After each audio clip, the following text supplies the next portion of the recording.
اللہ تبارک و تعالی نے ہمیں عجلت کی صفت کے ساتھ پیدا کیا ہے، یعنی انسان کی فطرت میں اللہ نے جلدی ڈالی ہے۔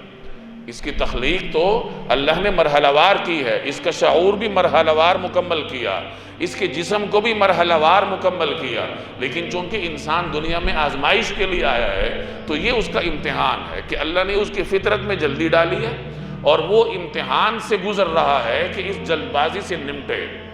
جلد بازی کی فطرت پر قابو پائے، اپنی فطرت میں ٹھہراؤ لائے، اپنی فطرت کو وقار کی طرف لے کر جائے، اپنے آپ میں سکون پیدا کرے، ہر کام اطمینان کے ساتھ کرنے کی عادت ڈالے، جلد بازی کی جو فطرت ہے اسے تبدیل کرنے کی کوشش کرے۔ یہ دنیا میں انسان کا امتحان ہے۔ اب اس امتحان میں ہم کتنے کامیاب ہیں؟ ہمیں اپنے شب و روز میں اگر ہم اپنے شب و روز کا جائزہ لیں